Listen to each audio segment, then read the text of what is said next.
Racing empató 1-1 con Independiente en el Libertadores de América en una nueva edición del Clásico de Avellaneda que termina siendo empate. Termina siendo empate entre la Academia y entre el Rojo.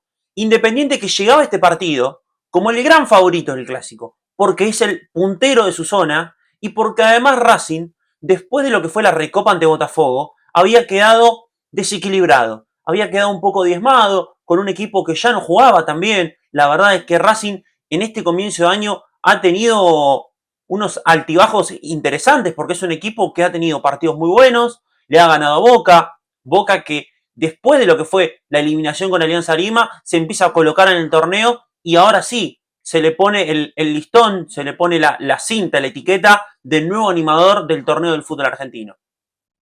Ahora, por el lado de Racing, Racing comenzó un año donde parecía que iba a pelear en ambos frentes. Después, en una derrota ante Estudiantes, el equipo de Costas, la verdad es que queda muy golpeado. A partir de ahí empieza a perder algunos soldados de cara a la Recopa ante Botafogo, de cara a lo que viene. Y Racing es un equipo que lo que ha logrado, lo bueno y lo malo en este año, lo ha hecho a pesar de tener bajas, lesiones, distintas circunstancias que hicieron que el inicio de este año para Racing no sea como le hubiera gustado quizás a Gustavo Costas. Ahora, yendo a lo que pasó en el partido de hoy, el partido fue un tiempo para cada uno.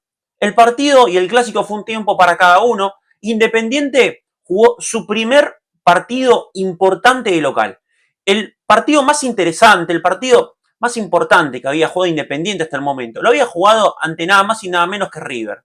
Ese partido lo perdió en condición de visitante. La verdad es que Independiente no supo estar a la altura de lo que representaba ese partido. Creo que también un poco tiene que ver con que eran las primeras fechas. Lo mismo pasó con el Racing Boca. Estaban ambos equipos, hablo de River Independiente, tanto Racing como Boca, se estaban empezando a armar en este 2025. Estaban empezando a ver por qué lado iba a ir cada uno.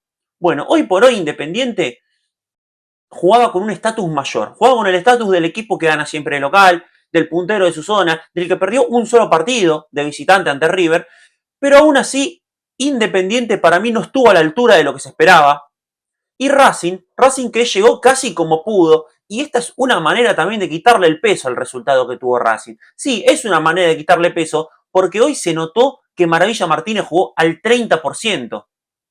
A un 30-40% vamos a ser generosos porque creo que en el primer tiempo sí jugó a un 40-45%. Ahora, en el segundo tiempo fue evidente que Maravilla Martínez no podía seguir jugando.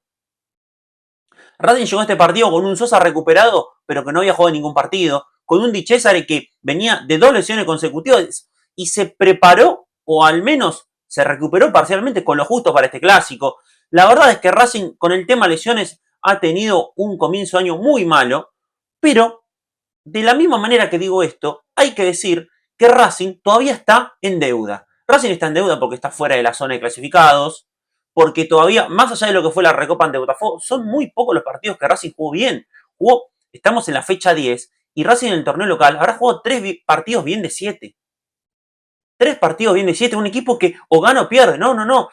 Si vos sabés que no puedes ganar, tratá de empatar, porque ese empate puede ser lo que te deje la clasificación.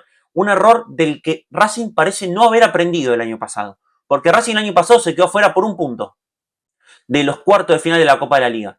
Vamos a ver si este año Racing repite el mismo error o si lo puede corregir. Yo entiendo que además al ser 8 los clasificados, Racing aún jugando mal va a terminar clasificando, pero lo que antes era una afirmación, hoy es una duda. La verdad no sé qué es lo que va a pasar.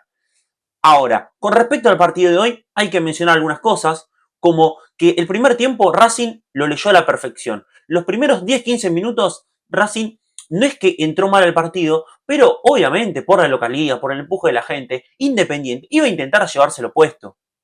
De hecho, hay varias jugadas que por pequeños detalles Independiente no estuvo cerca del primero, y si Independiente comienza ganando, era otro partido, porque ahí el que iba a quedar mal parado era Racing. Porque, por ejemplo, hay una jugada, un centro, en un córner, donde cabecea lo Mónaco, un cabezazo que iba al arco, que le termina pegando en la cabeza a Almendra. Y ahí el partido cambiaba totalmente, los primeros minutos. Racing se terminaba quedando sin el caballo con el que se fue a plantar al Libertadores de América. Pero después, en lo que fue el desarrollo del primer tiempo, Racing entendió que atacando los espacios, que golpeando de contra, lo iba a poder lastimar a Independiente. De hecho, lo lastimó y por muy poquito no se fue al entretiempo ganando 2-0. Hay una jugada de Maravilla Martínez que le pasa centímetros de la cabeza tras un rebote de Rey. Hay otra jugada donde Rey termina tapando la pelota y le queda a Solari que controla muy mal. Solari no, realmente juega cada vez peor. Lo del jugador que llegó de Defensa y Justicia es penoso porque juega cada vez peor. Y después del primer tiempo quedó esa sensación, porque después llegó el gol de Martirena, porque Racing termina ganando el primer tiempo 1-0, pero da la sensación de que se queda corto, porque además tampoco sabés, jugando un clásico de visitante, sobre todo contra un Independiente que venía tan bien como este Independiente, agrandado, no solo desde lo anímico, sino también con argumentos futbolísticos que lo sostienen, daba un pie a pensar de que Racing podía pagar caro ese fallo de Solari, esas situaciones que no terminó concretando. También es verdad que si uno empieza a revisar, las situaciones las tuvieron Martirena que hace el gol, Sosa que tapa a Rey, después el rebote que no puede Solari, el único, los dos delanteros de Racing que realmente son letales, Salas y Maravilla, no tuvieron una situación como para responsabilizarlos a ellos. No, la verdad es que no, la verdad es que las situaciones le tocaron a los otros. Y está bien, porque hay veces que te puede salvar un defensor, te puede salvar un mediocampista, porque por supuesto, no tiene que terminar todas las jugadas de los delanteros. Ahora, en el segundo tiempo la historia fue distinta. Y en el segundo tiempo, la historia termina siendo distinta, porque Independiente se animó un poco más y porque el técnico, porque Bacari hizo los cambios que tenía que hacer. Para mí, Bacari hace los cambios porque sabe que en otro contexto los podía haber metido, no, podría no, los hubiera metido más tarde. Ahora, siendo el clásico, sabía que el precio de ser puntero y perder este clásico local era muy alto. Y tenía que poner todas las fichas que tenía.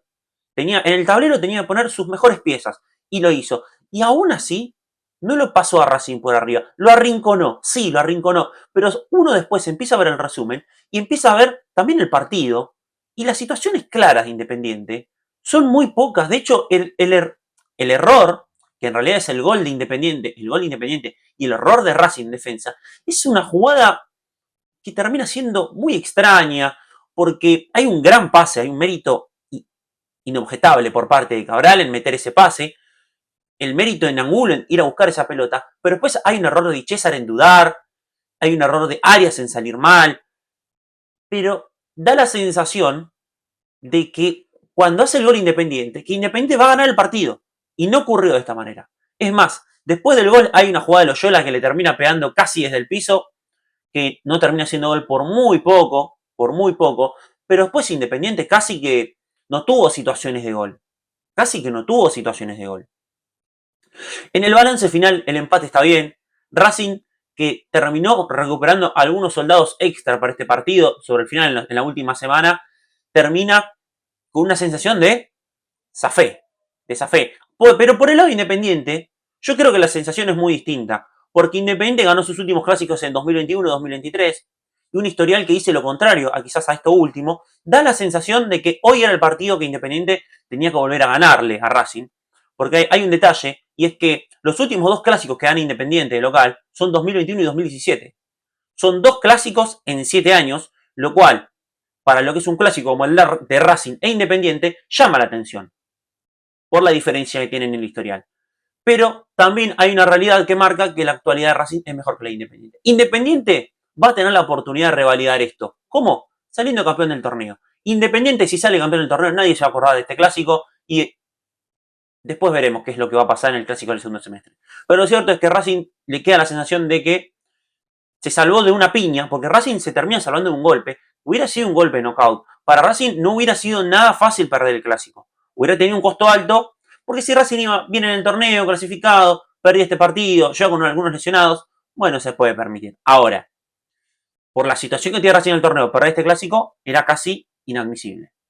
Ahora también para cerrar voy a ir con el árbitro, porque el árbitro termina intercediendo en el segundo tiempo, porque Nicolás Ramírez no cobró una dividida a favor de Racing. No cobró una dividida, y yo sé que Racing casi no tuvo la pelota, yo sé que Independiente tuvo todo el protagonismo en el segundo tiempo. Ahora, después Ramírez le hizo la tarea mucho más fácil, porque todas las divididas eran a favor de Independiente, porque estamos hablando de un clásico con mucha fricción que tuvo 18 tiros libres a favor de Independiente y 2 a favor de Racing. Yo creo que en cualquier partido friccionado es muy poco probable que sean 2 faltas nada más las que comete un equipo.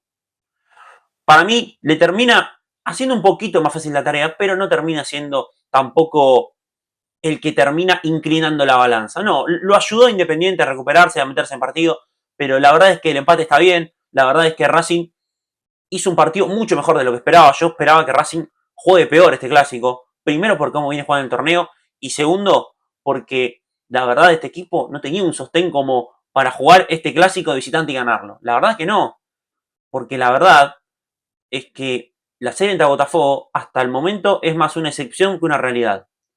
El lunes va a pasar algo muy importante. Va a ser el sorteo de la fase de grupos de la Copa Libertadores. Y a partir de ahí, Racing va a empezar a jugar la Copa Libertadores. Porque va a empezar a preparar los partidos y porque va a saber cuándo tiene compromisos por la Copa Libertadores. Y lo mismo para Independiente en la Copa Sudamericana. Hasta acá lo que ha sido este video opinión, análisis de lo que fue el Clásico de Avellaneda. Obviamente, saben desde qué lado, desde qué punto de vista voy a hablar yo en este video. Desde el lado de Racing, puro Racing. Así que los invito a que dejen su me gusta, que dejen su comentario y también que se suscriban, que es muy importante. Nosotros nos vemos hasta la próxima y como siempre, los invito a apoyar el canal porque ya la semana pasada metimos un video de Champions. Va a haber ahora, cuanto antes va a estar el video de los octavos de final en los partidos de vuelta. Así que nos vemos hasta la próxima.